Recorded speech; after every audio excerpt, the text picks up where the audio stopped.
tomorrow we are going into weekend 2 of the Battlefield 6 beta. And some of you may be wondering what is going to be different than weekend 1, what is new, what is changing, what are the updates that are happening. Well, we've got a video from our friend Jordan, aka Espresso, diving into exactly that. If you haven't already subscribed to him, he's a good friend of mine. Seriously, go do it. He's an absolute legend. But let's see what they are gearing up for even more of.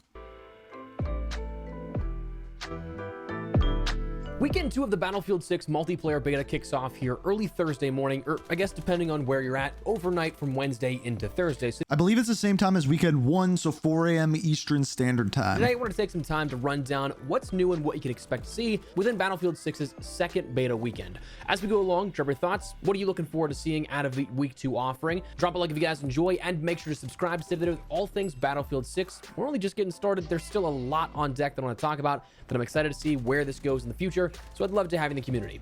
But for now, let's get into it. So first and foremost, again, weekend 2 kicks off this Thursday at 1 a.m. Pacific, 4 a.m. Eastern. Yeah, so there you go. I don't know why they do 1 a.m. instead of midnight.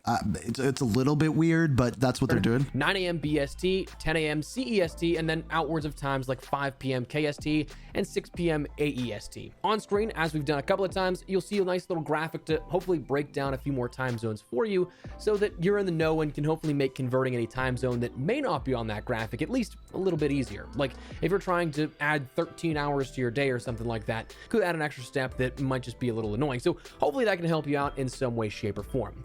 Now, one oddity about this right now is that it seems like that it's listed as ending on the 17th. But following that same pattern of what we saw and how the timing will break down, it's going to be the same times, 1 a.m. Pacific, 4 a.m. Eastern, 9 a.m. BST, but on the 17th. So ending Saturday night going into Sunday, or at least as listed. This hasn't been specified. That's a little bit weird. You would think that it would end on Monday morning overnight, but just yet, but I wouldn't be surprised if that then is pushed until, well, the next day, so you have the whole weekend to play the Battlefield 6 multiplayer beta. But that's when it is. What's coming though, there's going to be a new map, a couple of new modes, and a few more things here at this. So there's actually 2 of the things coming that I'm actually most looking forward to. Number 1, Empire State. This is like it's the New York map, and it is infantry only, and also Rush. Rush is one of my favorite modes, and then Squad Deathmatch as well. So between the 3 of those are probably going to be everything that I am playing this weekend. The new map is going to be Empire State. This is an infantry-only map featuring explosive engagements spanning alleys, rooftops, and the iconic streets of Brooklyn, New York. Now, if you watched the multiplayer reveal event, you would have seen this. This was a map that we played.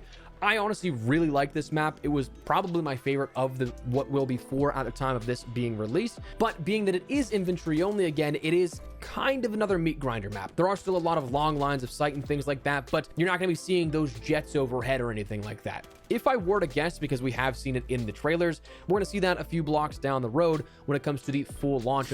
I have not seen this image. I don't know how I haven't seen this image. So obviously the 4 maps that we have in the beta are Liberation Peak, Manhattan Bridge, Empire State, and then there's Manhattan Bridge. Those are 2 different maps. Okay.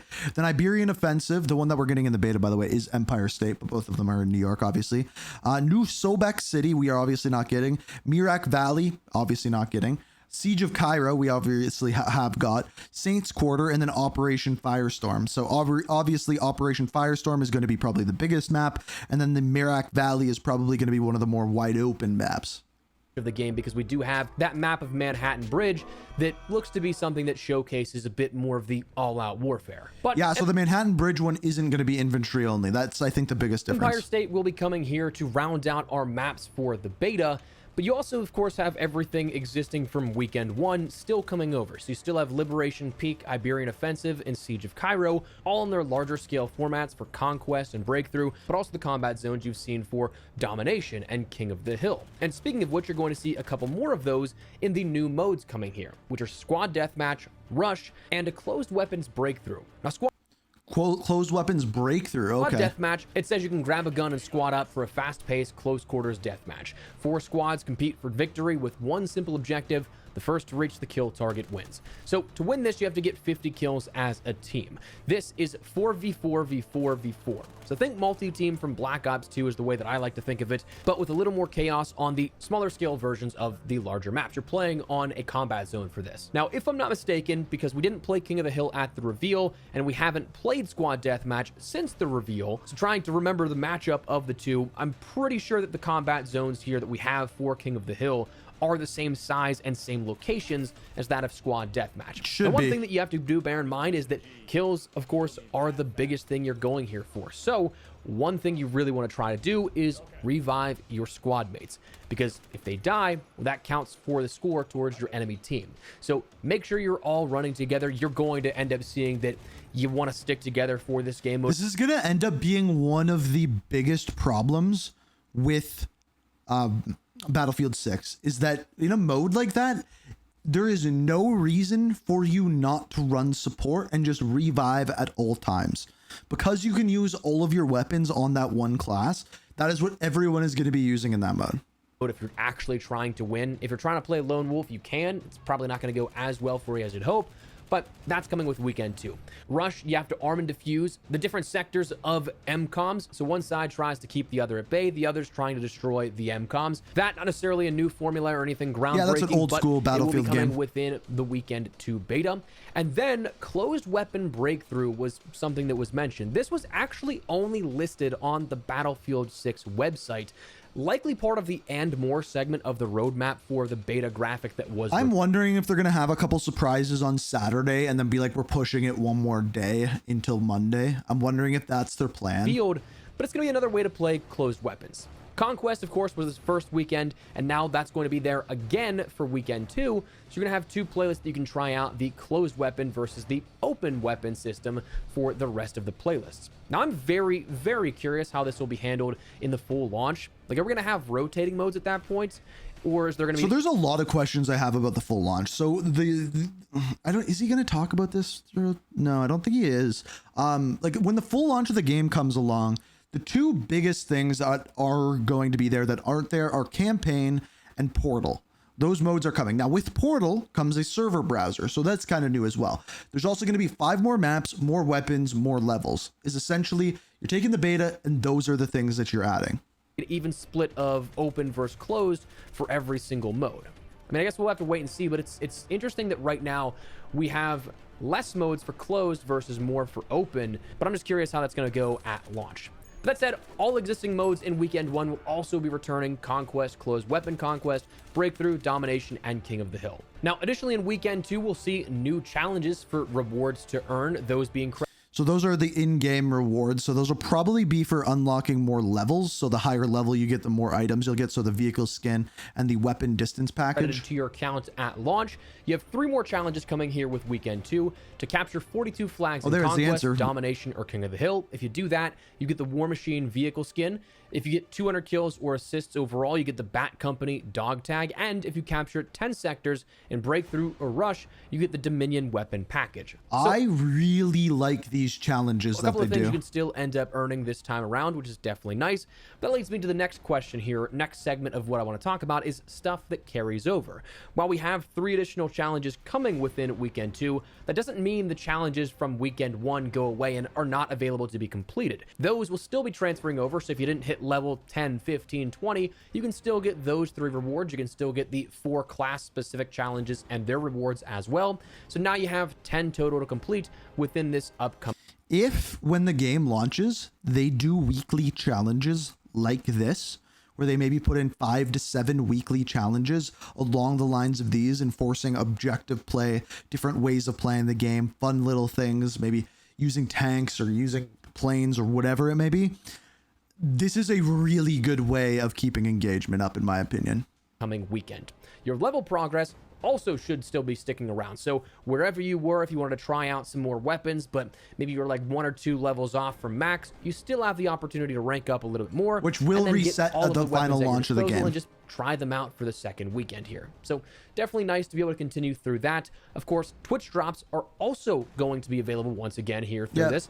Beta codes. So I will be live streaming when the beta goes live at 4 a.m. tomorrow. So obviously not needed anymore. So those will not be dropping. All you have to do is just simply download the game and jump into it if you would like to. But as for the rewards that will be credited to your account, again, at launch on the 10th of October, I believe it's you can end up getting the 2, 3, Mimic and 4 Weapons hours package for watching watched. 1 hour on Twitch, the Landslide Soldier skin for 2 hours on Twitch, the Shattered Vehicle skin for 3 hours, and the Imperial Soldier skin for 4 hours on any of your favorite creators that may end up having drops enabled, and that will be live streaming on Twitch. All you have to do is make sure your accounts are linked, and then you'll get credited for your watch time, whether you watch actively or... Yeah, make sure you have your accounts linked. I had a bunch of people who watched for hours and hours and hours last weekend and didn't get any drops because they just didn't link their account, and it's like 2 clicks to actually do it. Tab it. Again, shameless plug, I'll be live at some point here throughout the weekend as well. If you guys I'll be wanna live first come thing, hang out, 4 a.m. chat about whatever, gaming, life, you name it, we can hang out and you can get a few free skins out of it. Now, what may be on deck? These are possible, but honestly kind of unlikely, and we'll mention why in a second. But I wouldn't be surprised if we do see some balancing passes or updates of some kind. So I am questioning that, because basically everything that they said that they're fixing, they are not fixing until the full launch of the game, which is really weird. That definitely could use some tuning. Like, I'm pretty sure that we saw that the pellet spread for the shotgun was something that was bugged rather than just being super overpowered, while also still being pretty powerful. There were glitch spots that are found on a couple of different maps. You could get into the mountain Cairo, on I believe. Liberation Peak. You could get on top of the rooftops on Siege of Cairo. Yeah. Obviously not supposed to do that kind of stuff. And it was also mentioned by David Serland that we might be seeing a server browser tested sometime soon in a Yeah, that was mentioned in a really weird way. public situation. However, while this kind of seems like stuff that you might be able to see from weekend 1 to weekend 2, it also was explicitly mentioned when asked if the beta weekend 2 will be a newer build of the game or not. Frederick Drabert, game designer at DICE, said, nope, same build. So in that case, Which is weird, right? Because normally, traditionally in betas from weekend 1 to 2, we see not just extra things added in, but also like updates, bug fixes, weapon balancing. So it's a little bit kind of weird. seems like all the quirks we have right now going to be sticking around through weekend 2. Yeah. All the same balancing, all the same matchmaking, and those things are upcoming for launch potentially, or in the case of a server browser, might be something we see in terms of like a labs test for it. But anyways, that is weekend 2 in a nutshell. Personally, I'm really looking forward to weekend 2. I had honestly so much fun this past weekend playing Battlefield 6. I haven't put that much time into a shooter game probably since the last Neither have COD I, launch, man. and that's just because it was my job. Actually really looking forward to jumping in here with weekend 2. I'm looking forward to Empire State. Personally, again, I think that's my favorite of the 4 maps. I will I'd be say curious this, to know your it is the first time I have played a shooter not on stream or not recording in years.